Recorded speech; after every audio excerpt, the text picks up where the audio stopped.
I am Rebecca, 27 years old, and the perpetually overlooked middle child. 9 months pregnant, I never imagined my own family would abandon me.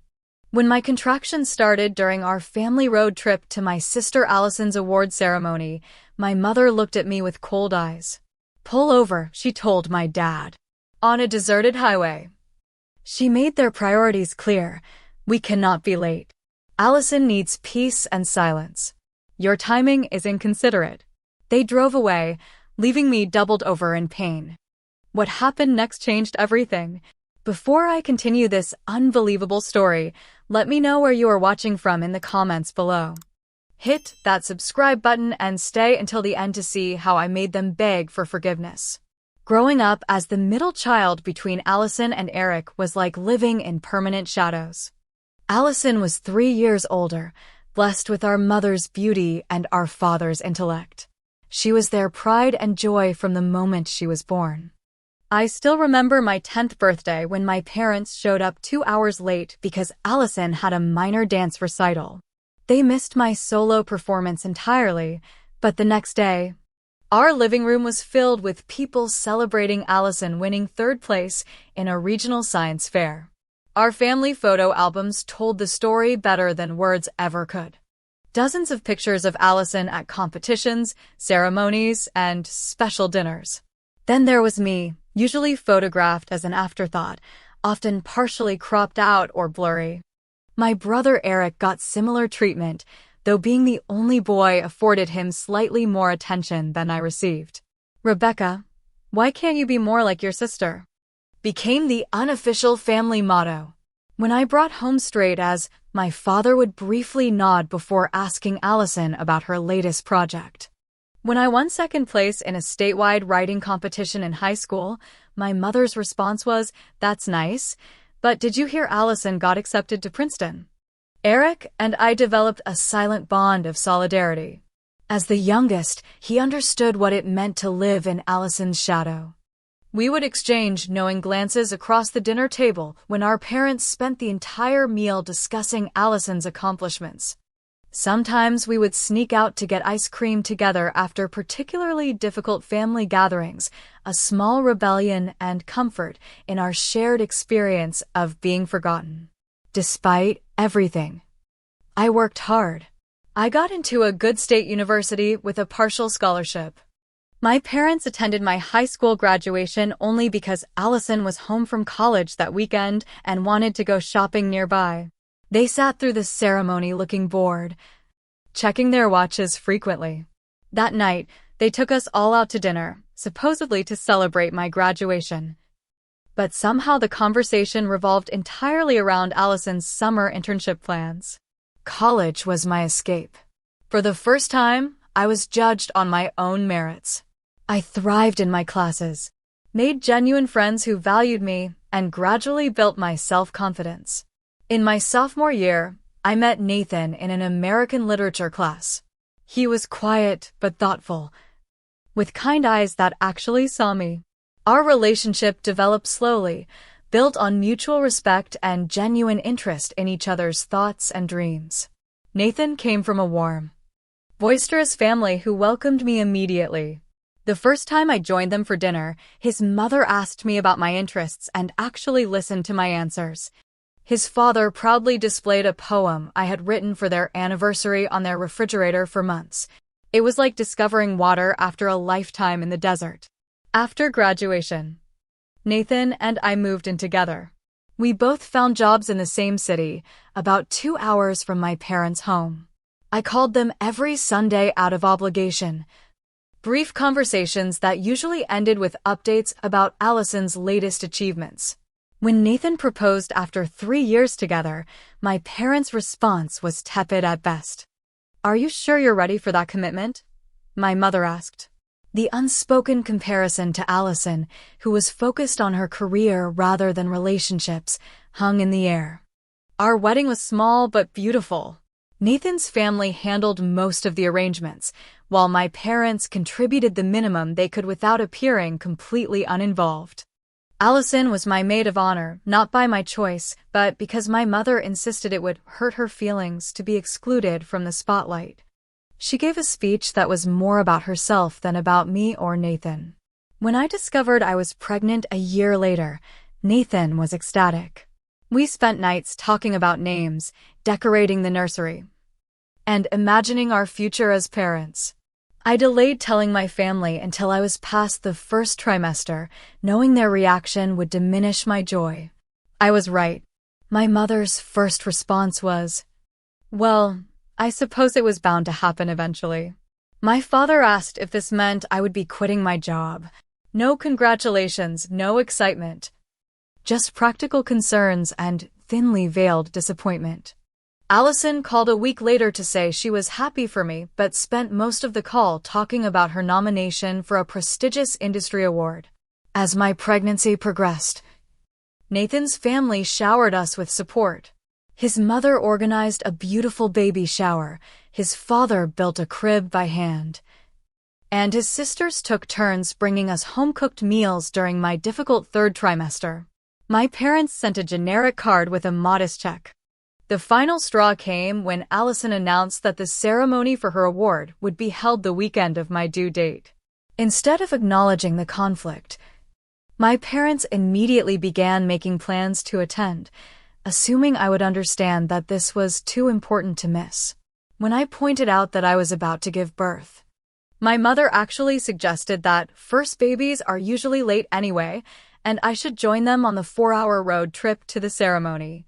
My doctor explicitly advised against traveling so close to my due date, but my family pressured me relentlessly.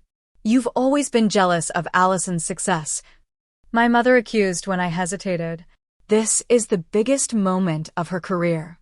Against my better judgment and Nathan's concerned objections, I agreed to go.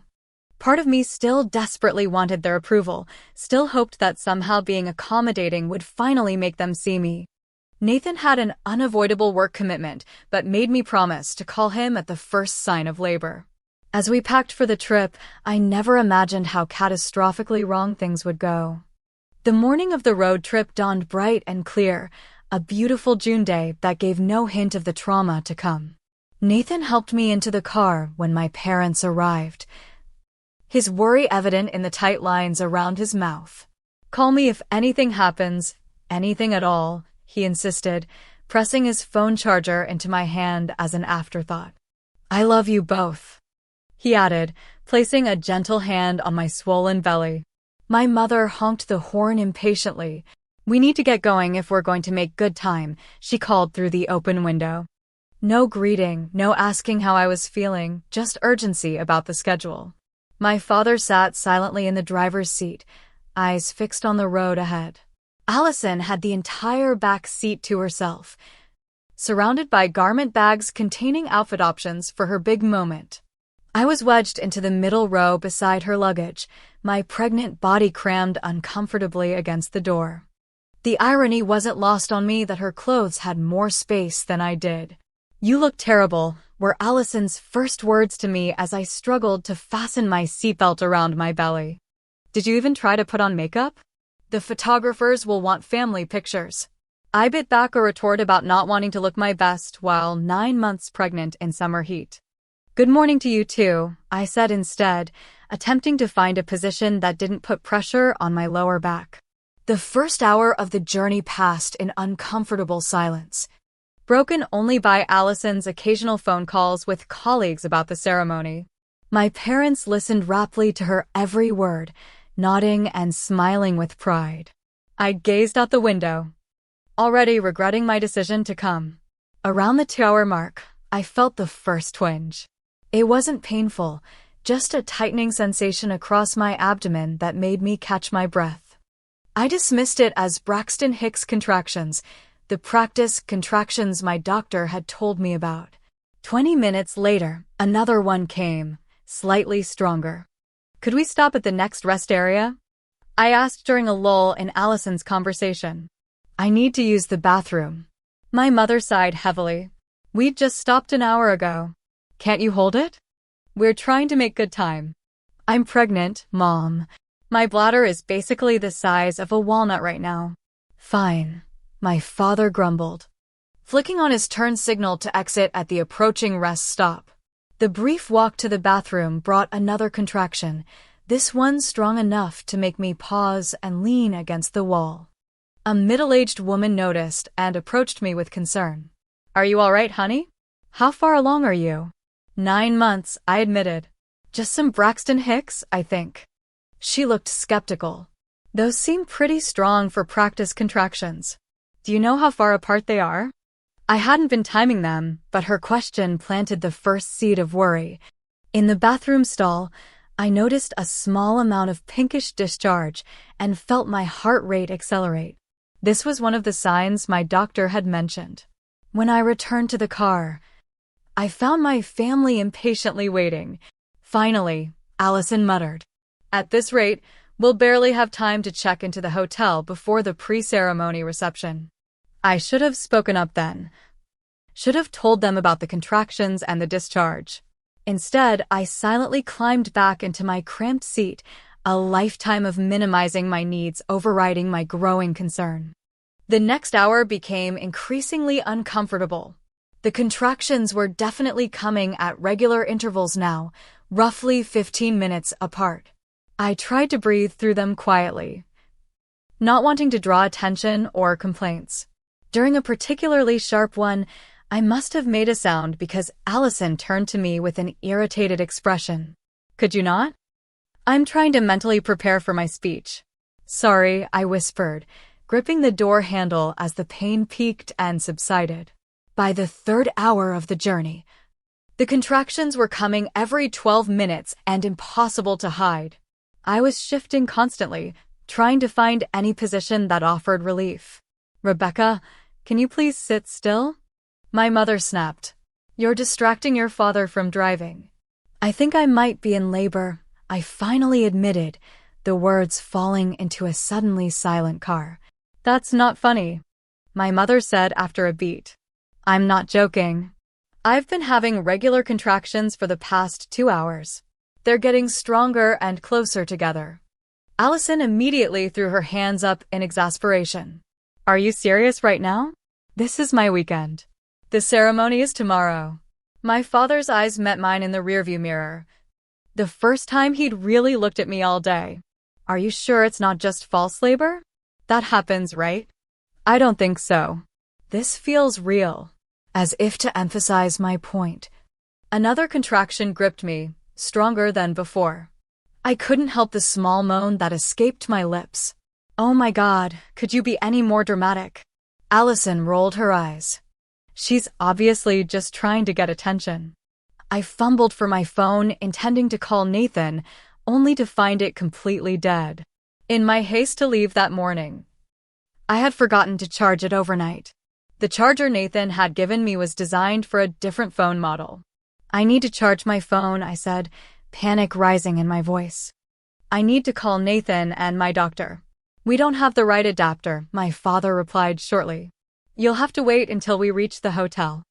The next contraction came only 8 minutes after the previous one, a red flag, according to everything I had read. Then, while trying to shift positions again, I felt a warm gush between my legs. "My water just broke," I announced, mortification mixing with fear as wetness spread across the car seat. The car swerved slightly as my father processed this information. "Are you sure?"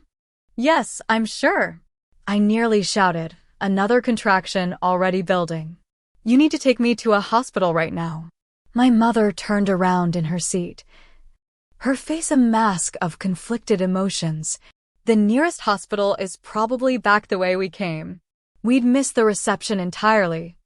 I couldn't believe what I was hearing. "Mom, I'm having a baby." "Your grandchild. Can't you just hold it in a little longer?" Allison asked, seemingly serious. "We could go to the ceremony and then find a hospital afterward."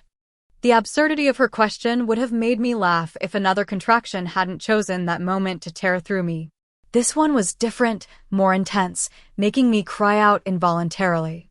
"For God's sake, Walter, pull over," my mother finally instructed my father. "She's being too loud." My father guided the car onto the shoulder of the highway, a desolate stretch with nothing but fields on either side. The nearest exit sign indicated a small town was still 5 miles ahead. Through the haze of pain, I heard them discussing options in low, urgent voices.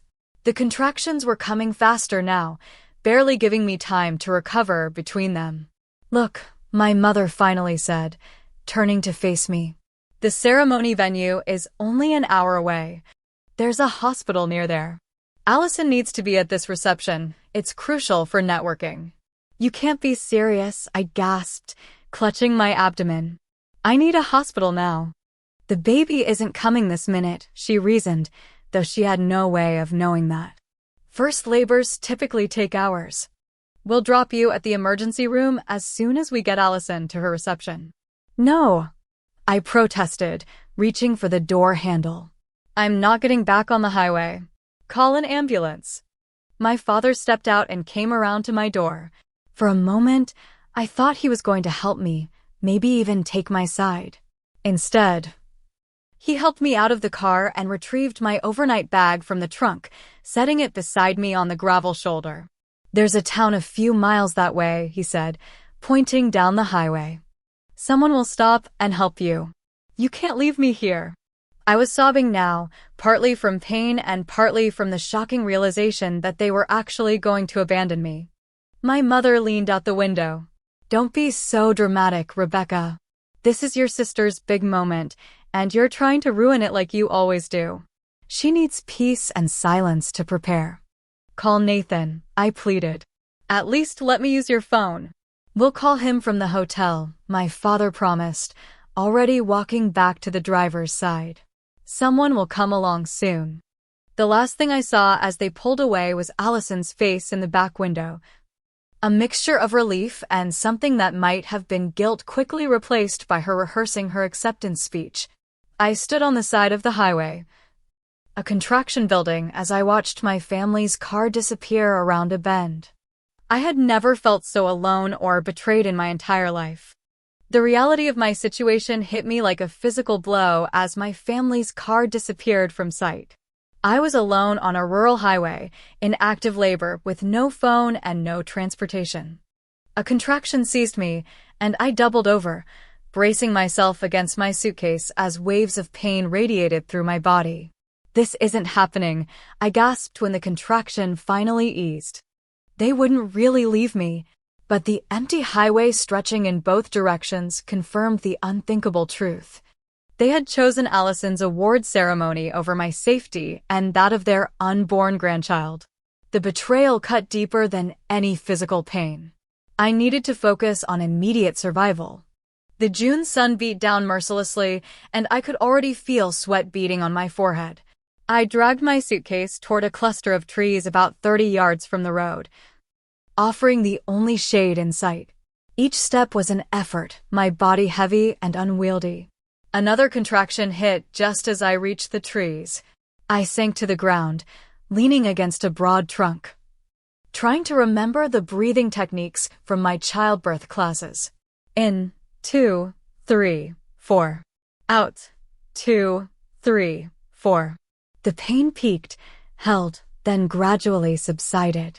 When I could think clearly again, I took stock of my resources. My suitcase contained clothes for the weekend, basic toiletries, and my prenatal vitamins. My purse held my dead phone, wallet, a small first aid kit, a protein bar, and a bottle of water. Not much to work with. I looked up and down the highway, hoping to see approaching cars, but the road remained eerily empty. This route had seemed busy when we were driving, but now it felt abandoned. I tried standing at the roadside, waving frantically the one time a truck appeared in the distance, but it sped past without slowing, the driver not even glancing my way. The contractions were coming about 6 minutes apart now. I remembered my doctor saying that when contractions were 5 minutes apart, it was time to go to the hospital. The irony wasn't lost on me. With shaking hands, I unzipped a side pocket of my suitcase and found what I was looking for, the emergency birth plan my doctor had insisted I carry, just in case. At the time, it had seemed like an unnecessary precaution. Now it might save our lives. I skimmed the laminated card, trying to absorb the information between contractions. Clean environment. Comfortable position. Support person. Sterile tools if possible. The list of recommended items included clean towels, scissors, string or shoelaces, and sterile gloves, none of which I had. The next contraction was intense enough to make me cry out. As it passed, I remembered Dr. Marshall's voice from my last appointment. If you ever find yourself needing to deliver without medical help, remember that women have been giving birth since the beginning of humanity. Your body knows what to do. I had to believe that now because the alternative was too terrifying to contemplate. I took inventory of my surroundings more carefully. The ground beneath the trees was relatively clean, covered with pine needles rather than mud. I had a few tissues in my purse that I could use to wipe my hands. My nail scissors weren't ideal, but they were clean and sharp enough to cut the umbilical cord if necessary. I could use shoelaces from my sneakers to tie it off. Another car appeared in the distance. I struggled to my feet, waving both arms overhead and shouting despite knowing they probably couldn't hear me. Like the truck before it, the car continued without slowing. I sank back to the ground, a sob escaping my throat. My thoughts turned to Nathan. By now he would be wondering why I hadn't called. Would he try to reach my parents? Would they even tell him what had happened? I pictured him pacing our apartment, growing increasingly worried. The thought of him not knowing where I was or what was happening brought fresh tears to my eyes. The contractions were definitely closer together now, perhaps 5 minutes apart. I tried to focus on the practical. I removed my cardigan and laid it on the ground as a makeshift blanket. I took small sips of water, knowing I needed to stay hydrated. I rummaged through my suitcase and found a clean t-shirt that could serve as a swaddling blanket. Between contractions, memories of my childbirth classes floated through my mind. The instructor demonstrating different labor positions. Information about stages of labor. Warning signs of complications. I tried to recall everything, desperate for any knowledge that might help. I remembered that first-time labor typically lasted 12 to 24 hours. But my labor had progressed quickly so far. How long had it been since my water broke? 2 hours? 3? Time seemed to stretch and compress in strange ways as I alternated between pain and exhausted relief. At some point, I became aware that I was entering transition, the most intense phase of labor. The contractions were now coming 3 minutes apart and lasting longer. The urge to push was building, my body taking over in ways I couldn't control. I tried calling Stephanie, my best friend, using the emergency call feature that sometimes worked even on a locked phone. The call connected but immediately dropped. The single bar of reception vanished as quickly as it had appeared. The sun was lower in the sky now, the shadows lengthening. How long had I been here? My throat was dry despite my careful rationing of water. I was exhausted, terrified, and increasingly accepting that I might have to deliver this baby completely alone. Between contractions, I arranged my makeshift birthing area as best I could. Cardigan on the ground. T-shirt nearby for the baby. Nail scissors sterilized with hand sanitizer. Shoelaces removed from my sneakers. Water bottle positioned within reach. As another powerful contraction gripped me, I found myself thinking of my grandmother, my father's mother, who had told me stories of giving birth to my uncle during a blizzard when the ambulance couldn't reach their rural home. Women are stronger than they know, she had said. When the time comes, you find strength you never knew you had. I hoped she was right, because the time had definitely come. The contractions were now relentless, the pressure overwhelming. My body was telling me to push, and I had no choice but to listen. Please, I whispered to the empty air. To anyone or anything that might be listening. Please help us. As the sun dipped toward the horizon, bathing the highway in golden light, I prepared to bring my child into the world. Alone at the side of a road where my own family had abandoned me. But in that moment, a fierce determination replaced my fear. If I could do this, deliver my own baby with no help and no support. I could do anything, including making my family face the consequences of their actions. The world narrowed to a pinpoint of sensation as my body took control. The pushing phase brought a different kind of pain, more purposeful and directed. Each contraction now came with an overwhelming urge that consumed me entirely. Between them, I had barely enough time to catch my breath and prepare for the next wave.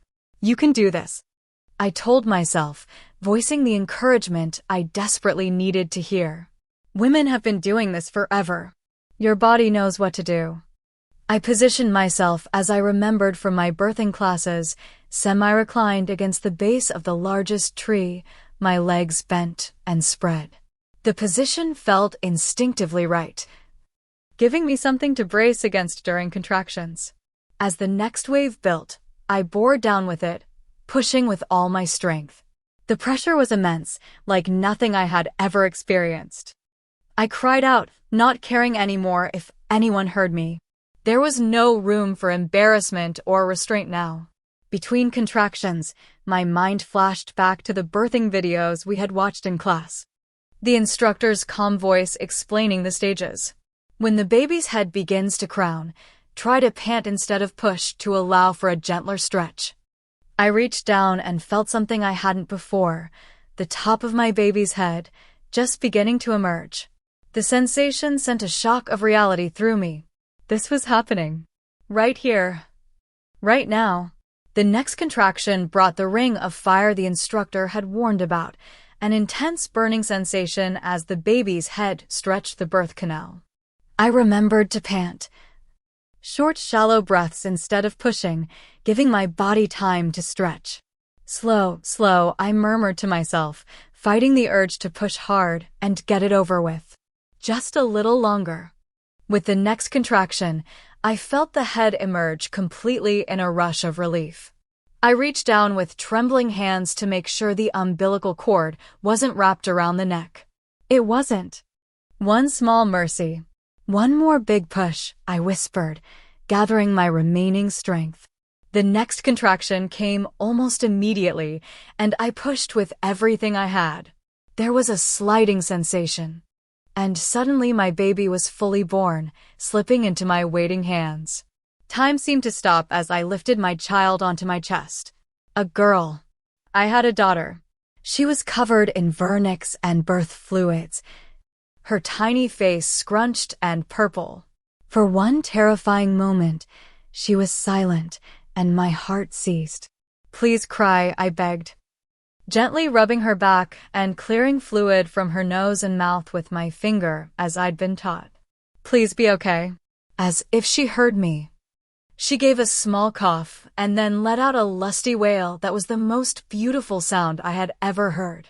Tears streamed down my face as I held her close. This perfect tiny person who had just made her way into the world under the most unimaginable circumstances. "Hello, Lily," I said. The name we had chosen months ago suddenly perfect for this resilient little flower who had bloomed despite everything. "I'm your mom." We did it. The placenta delivered itself shortly after. The final physical connection between us severed. I used my nail scissors to cut the umbilical cord after tying it off with a shoelace, working carefully despite my shaking hands. Everything I did felt surreal, as if I were watching someone else perform these intimate, primal tasks. I cleaned Lily as best I could with tissues and wrapped her in my clean t-shirt. She quieted against my chest, her newborn eyes squinting up at me with an expression that seemed impossibly wise and knowing. We had shared this incredible journey together, just the two of us. The sun was setting now, casting long shadows across the highway. The temperature was dropping, and I realized we couldn't stay here much longer. Lily needed proper medical attention, and so did I. I was exhausted, sore, and still bleeding. But at least the immediate danger had passed. As I sat there holding my daughter, a pair of headlights appeared in the distance. Unlike before, they slowed as they approached. The vehicle, a large pickup truck, pulled onto the shoulder about 20 feet away. A woman stepped out, approaching cautiously. "Are you okay?" she called.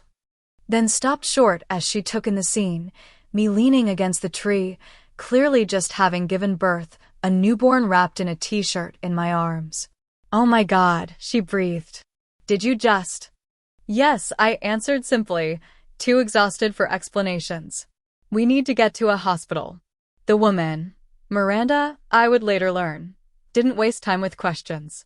She helped me to my feet with gentle efficiency, gathered my belongings, and assisted me into the passenger seat of her truck, cranking the heat despite the warm June evening.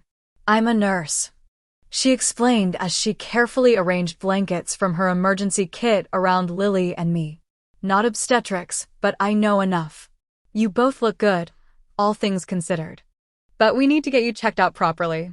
As Miranda pulled back onto the highway, driving with careful speed toward the nearest hospital, I finally allowed myself to fully process what had happened. My own parents had abandoned me in active labor on the side of a highway. They had chosen my sister's award ceremony over the safety of their daughter and grandchild. The magnitude of their betrayal washed over me in waves. All my life, I had made excuses for their favoritism, tried to earn their love and approval. But this was unforgivable. They had shown me exactly who they were and what I meant to them. "Do you want to call someone?" Miranda asked, offering her phone. "The father? Family?"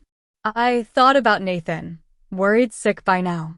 "Yes, my husband," I said, taking the phone with a grateful nod. But as for my family, they would find out soon enough what they had missed. And they would have to live with the consequences of their choice for the rest of their lives. Looking down at Lily's perfect face, peaceful in sleep after her dramatic entrance into the world, I made a silent promise. She would never know what it felt like to be second best. She would never question her worth or her place in my heart. The cycle ended here. "We're going to be okay," I whispered to her, believing it for the first time. "We have each other now." The hospital emergency entrance blazed with light against the darkening sky as Miranda pulled up to the doors. Within seconds, medical staff surrounded the truck, alerted by Miranda's call ahead. A nurse named Grace carefully took Lily from my arms while an orderly helped me onto a gurney. The sudden flurry of activity was disorienting after hours of solitary struggle. 27-year-old female, unassisted roadside delivery approximately 1 hour ago. Miranda was explaining to someone in scrubs. "Mother and baby appear stable but need full evaluation." I was wheeled through automatic doors into the bright fluorescence of the emergency department. Lily was taken in another direction, which sent a spike of panic through me until Grace assured me they were just taking her to the neonatal assessment area. "Standard procedure," she explained kindly. "We'll bring her right back to you." A doctor introduced herself as Emily Chin, her calm efficiency immediately reassuring. "You've been through quite an ordeal," she said, checking my vital signs. "Let's make sure you're both okay."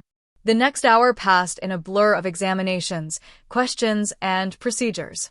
Dr. Chin confirmed that despite the circumstances, I had managed a textbook delivery. Lily was pronounced healthy at 6 pounds, 8 ounces, with perfect APGAR scores. They cleaned us both up, gave me stitches for a minor tear, started antibiotics as a precaution, and moved us to a private room in the maternity ward. Throughout it all, questions about my circumstances were inevitable. "Where is your family? Why were you alone on the highway? Who was supposed to be with you?" I gave the simplest version of the truth, watching their expressions shift from confusion to disbelief to outrage. Grace's professional demeanor cracked momentarily when I explained that my parents had left me there to attend my sister's award ceremony. "They what?" she exclaimed, then quickly composed herself. "I'm sorry, that's just. I've been a labor and delivery nurse for 15 years, and I've never heard anything like that." A hospital social worker named Mrs. Thompson came to see me, her clipboard and gentle questioning making it clear that the situation had triggered mandatory reporting protocols. Abandoning a woman in active labor could be considered criminal endangerment, she explained carefully. especially since you were left without means of communication or transportation. The thought hadn't occurred to me until that moment. Could my parents actually face legal consequences? The idea was both shocking and, I had to admit, somewhat satisfying. Meanwhile, the hospital staff had contacted Nathan using the number I'd given them. He arrived less than 2 hours later, bursting through the door with wild eyes and disheveled hair. Having broken every speed limit between our home and the hospital. Rebecca. He rushed to my bedside, gathering me carefully into his arms. I've been going out of my mind. Your parents weren't answering their phones, and when I finally reached your dad, he just said there had been a situation and that you were at a hospital but wouldn't tell me which one. I've been calling every hospital within 100 miles. His gaze fell on Lily, sleeping peacefully in the bassinet beside my bed. His expression transformed instantly, anger giving way to wonder. Is that? He whispered. Your daughter, I confirmed, smiling despite my exhaustion. Lily Grace Thompson. He approached the bassinet with reverent steps, gently touching Lily's tiny hand with one finger. When she reflexively grasped it, his eyes filled with tears. She's perfect, he breathed. Then, looking back at me with a mixture of love and anguish. But how? What happened? Why weren't you with your parents? I told him everything, watching his face cycle through disbelief, horror, and finally a cold, controlled fury I had never seen in him before. They left you there. His voice was dangerously quiet. On the side of the road? In labor? I nodded, my own anger resurging as I relived the experience through his reaction. Where are they now? He demanded. Still at Allison's ceremony, I assume. They haven't called or anything. Nathan pulled out his phone, his jaw clenched tight. I'm calling them. Wait, I said, catching his wrist. Let me think about this. I want to handle it my way. Before we could discuss it further, my phone, now charged thanks to the hospital staff, lit up with an incoming call. My mother's name flashed on the screen. Nathan's expression darkened. Now they call. I took a deep breath and answered, putting the phone on speaker. Rebecca? My mother's voice sounded cheerful, with the artificial brightness she always adopted in public settings. How are you doing? Did you make it to a hospital? The casual tone, as if she were inquiring about a minor inconvenience rather than a life-threatening abandonment, left me momentarily speechless. Yes, I finally managed. No thanks to you. Now, don't be dramatic, she chided. Everything worked out, didn't it? Anyway, the ceremony was wonderful. Allison's speech brought everyone to their feet. We're at the celebration dinner now, but we thought we should check in. In the background, I could hear the clink of glasses and murmur of conversation. They were at a party while I was recovering from giving birth alone on the side of a highway. The baby came, I said flatly. On the roadside where you left me. A brief silence, then, what? Already? But first babies usually take so long. Not this one. I delivered her myself. No doctor, no medication, no support. Just me, alone, where you abandoned me. Another pause. Well, congratulations. Is she healthy? What did you name her? The disconnect between the situation and her response was so vast it was almost laughable. Nathan looked like he might break the phone with his bare hands. Mrs. Thompson, he interjected, his voice tight with controlled rage, your daughter could have died. Your granddaughter could have died. Do you understand that? Nathan, please, my mother replied dismissively. There was a town nearby. We knew someone would stop eventually. Eventually? Nathan's voice rose despite his efforts to control it. Do you hear yourself? Look, my father's voice came on the line now. What's done is done. We'll come by the hospital tomorrow after we check out of the hotel. Allison wants to meet her niece. Allison wants. I repeated incredulously. After what you all did. You think you get to just waltz in here like nothing happened. Rebecca, my mother's voice again, sharper now, I understand you're emotional right now, but there's no need for this attitude. We're family. Family doesn't leave family to give birth alone on the side of a road, I replied, surprising myself with how calm I sounded despite the storm of emotions inside me. I need time to process this. I'll let you know when I'm ready to see you. I ended the call before they could respond, my hand shaking slightly as I set the phone down.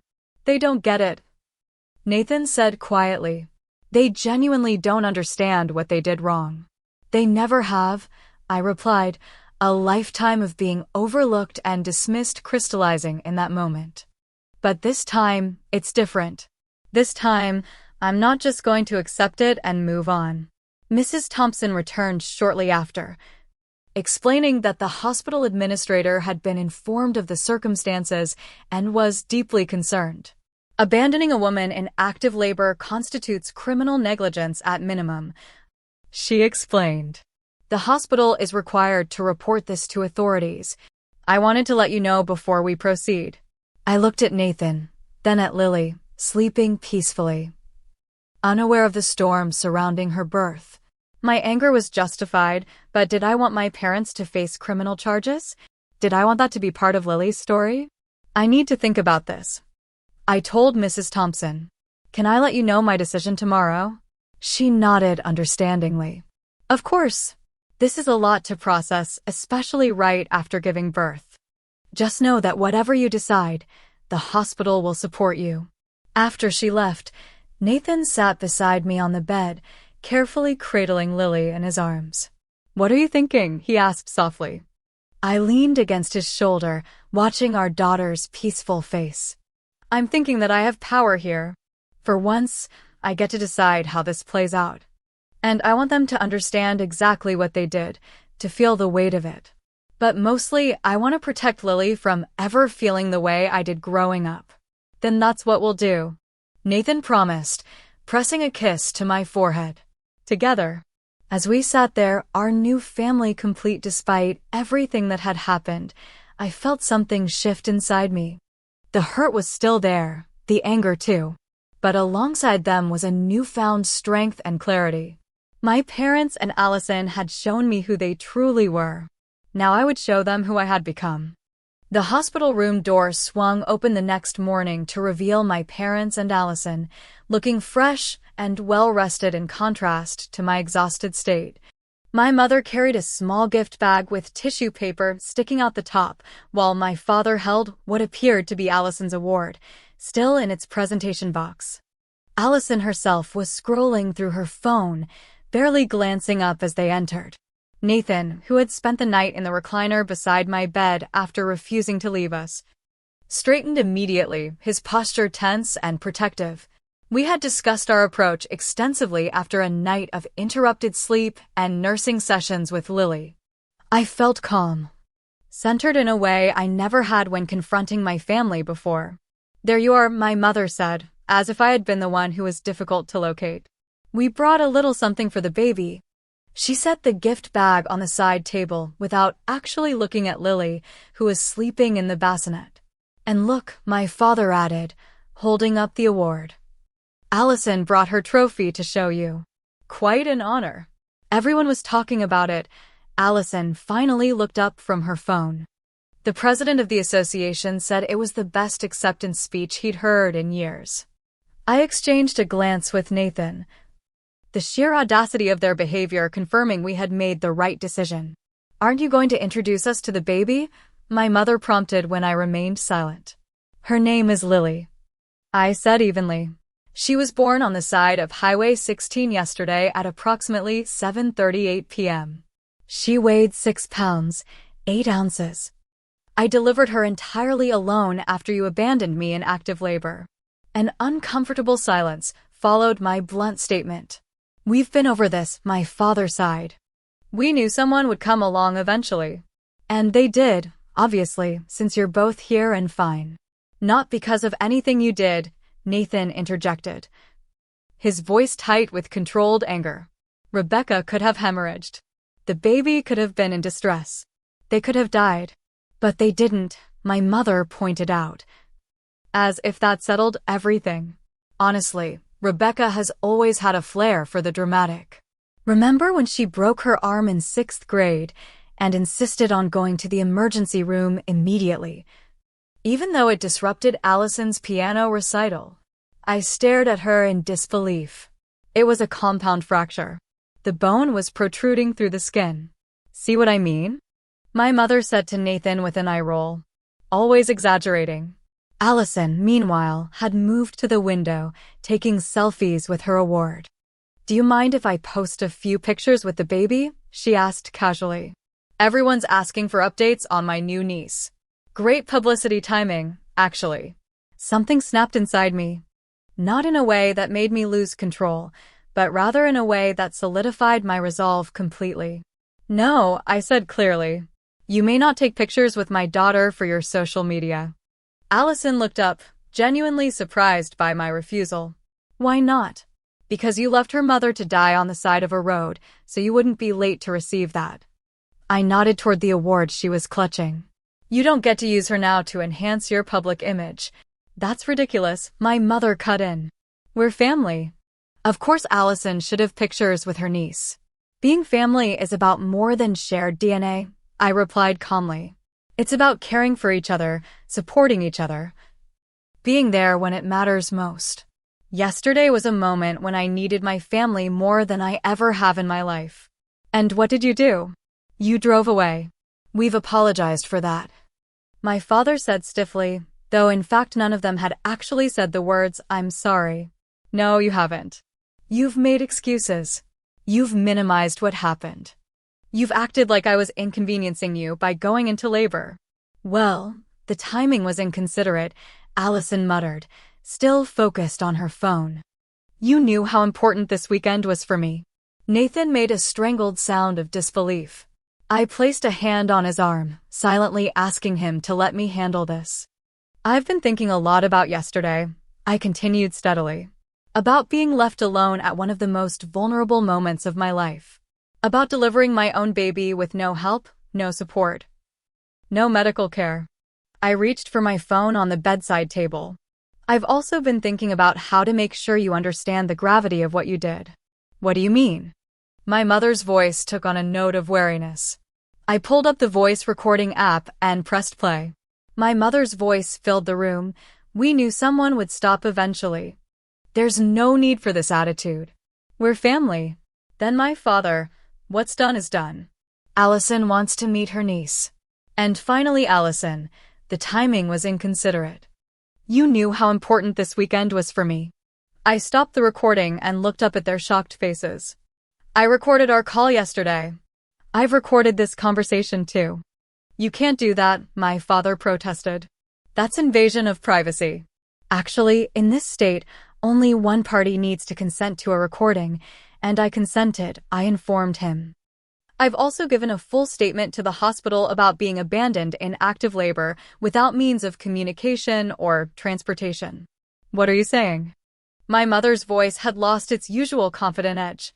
I'm saying that what you did constitutes criminal negligence at minimum.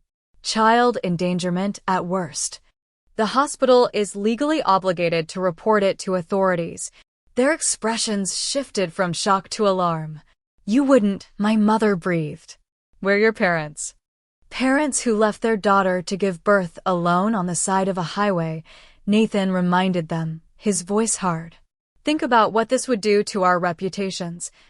My father said urgently, to Allison's career. Allison finally looked up from her phone, genuine fear crossing her face. You can't be serious. Do you know what kind of publicity this would generate? I could lose everything. I was thinking the same thing yesterday, I replied quietly, as I delivered my baby alone. Wondering if either of us would survive, I thought about everything I could lose.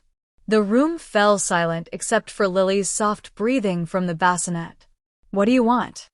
My father finally asked, his businessman instincts taking over. To drop the charges, what do you want in return? I looked at each of them in turn. These people who shared my blood but had never truly seen me. I want acknowledgement, I said simply. Real acknowledgement of what you did and why it was wrong. Not excuses, not minimizing. Not changing the subject to Allison's accomplishments. I want you to understand that your actions could have resulted in the death of your daughter and granddaughter. I paused, letting that sink in before continuing. I want an apology. A real one that shows you understand the harm you caused. And I want change. Concrete changes in how you treat me, how you treat Nathan, and how you will treat Lily moving forward. And if we do all that, my mother asked cautiously, then I'll tell the hospital I don't wish to pursue charges. But this is your only chance. If you ever again treat me or my family as an afterthought, if you ever again prioritize Allison's convenience over our well-being, we will be done. Permanently. Allison scoffed. You're bluffing.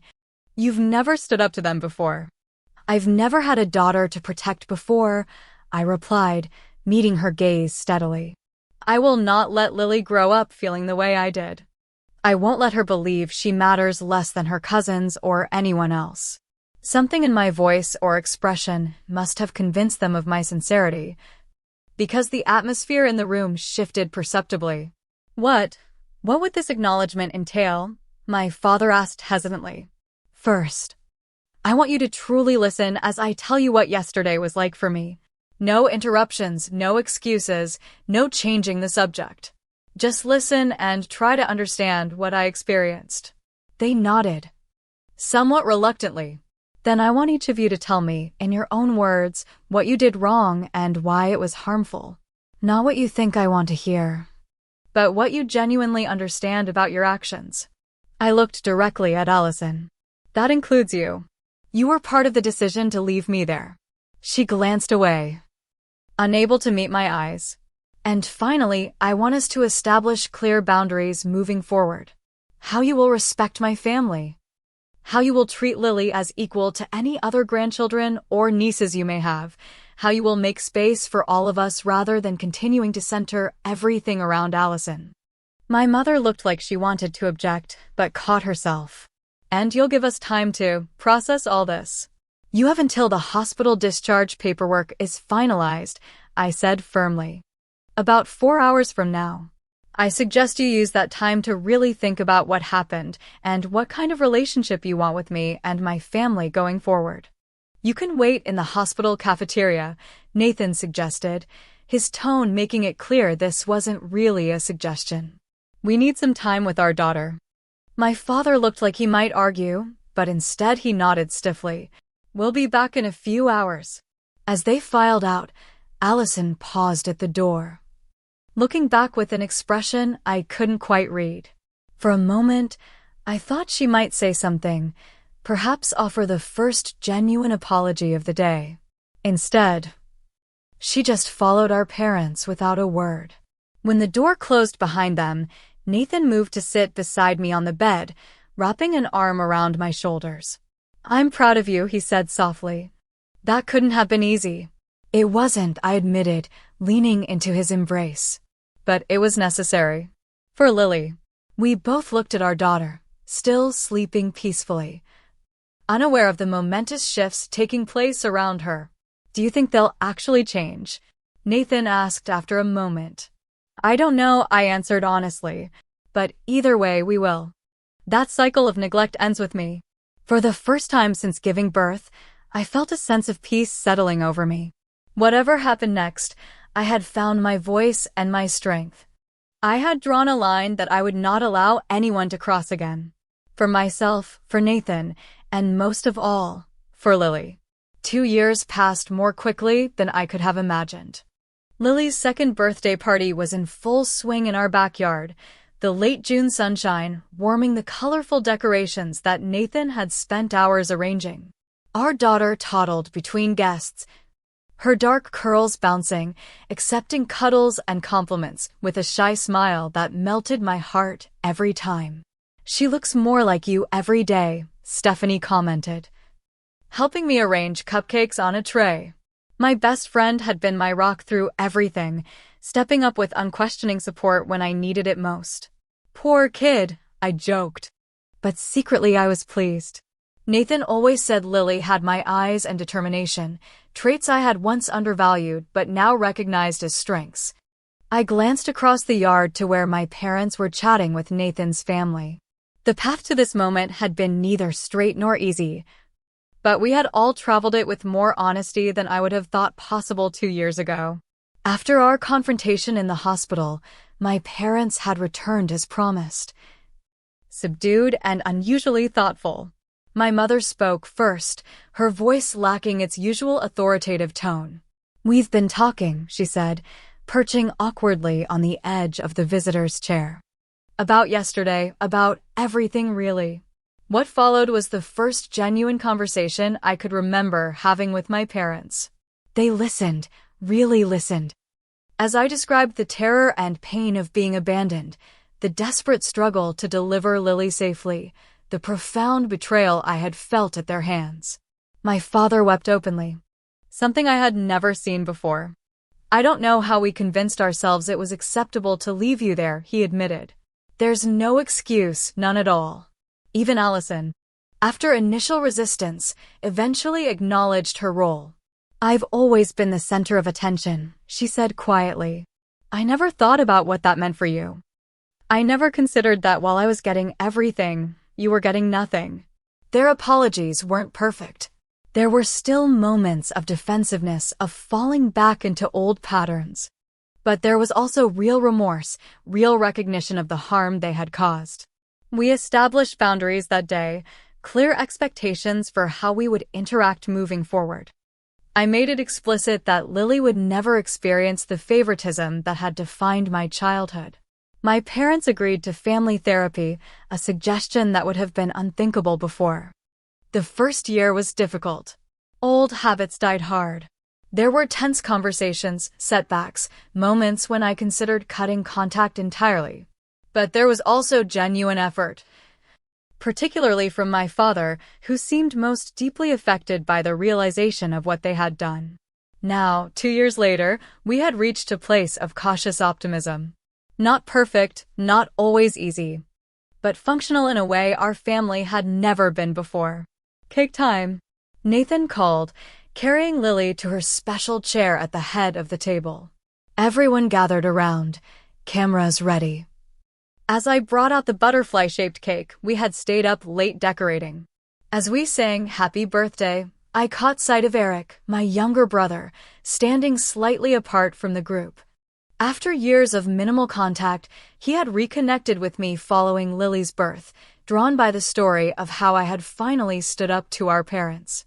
Over the past 2 years, we had rebuilt our relationship, supporting each other as we both established healthier dynamics with the rest of the family. "Make a wish, sweetheart," I encouraged Lily, helping her lean forward to blow out the candles. The gathered friends and family applauded, and I felt Nathan's arm slip around my waist, a silent acknowledgement of how far we had come. Later, as the party wound down and guests began to leave, my mother approached me as I was cleaning up discarded wrapping paper. "Rebecca," she said hesitantly, "I wanted to give you something." She handed me a small box, neatly wrapped. Inside was a delicate silver locket.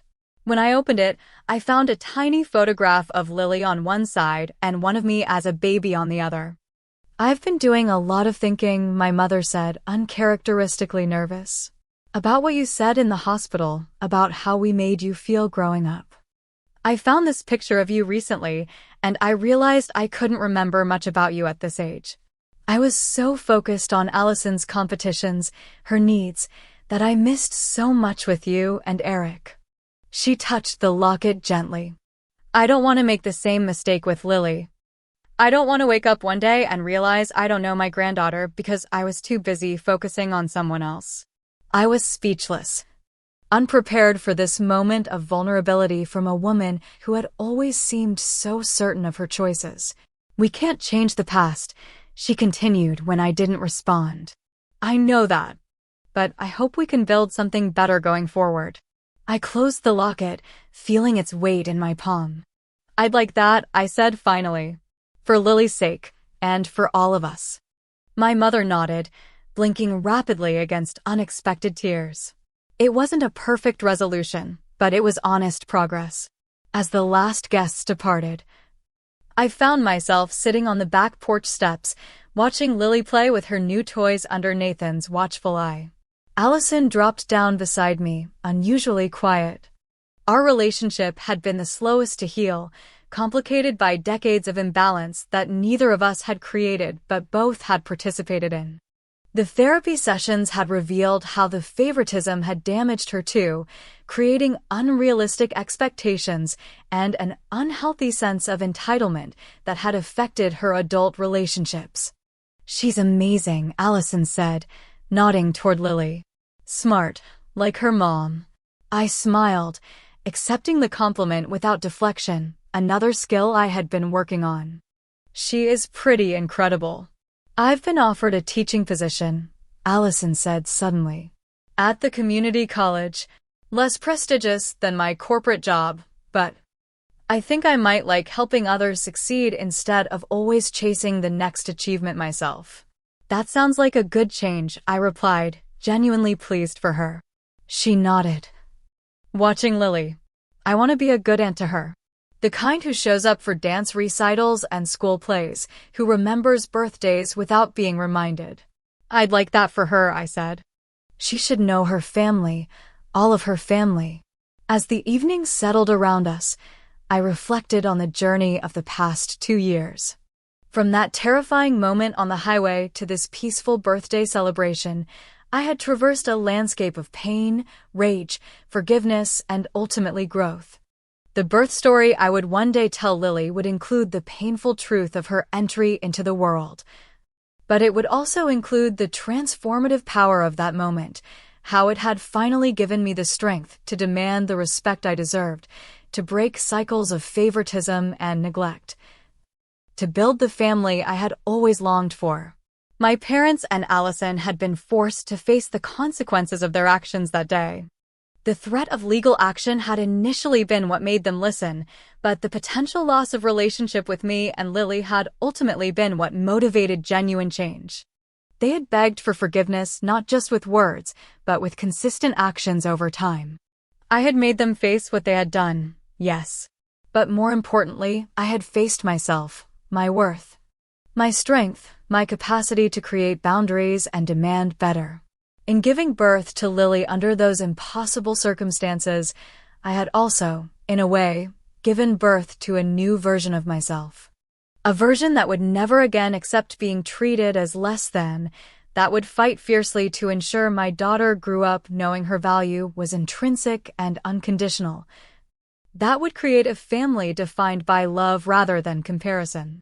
"Mama," Lily called, running toward me with arms outstretched, her face alight with joy. I scooped her up, breathing in the sweet scent of her hair, feeling her small arms wrap tightly around my neck. In this embrace was everything I had ever wanted and everything I was now determined to protect. The cycle was broken. The healing had begun. And the road ahead, while not without its challenges, stretched before us full of possibility. What moments in your life have forced you to stand up for yourself? Have you ever had to draw a hard boundary with family for your own well-being? Share your experiences in the comments below. And if this story resonated with you, please like, subscribe, and share it with someone who might need to hear that they deserve better. Remember, sometimes the most difficult moments in our lives become the catalysts for our greatest transformations. Thank you for listening to my story. And may you find the strength to create the life and relationships you truly deserve.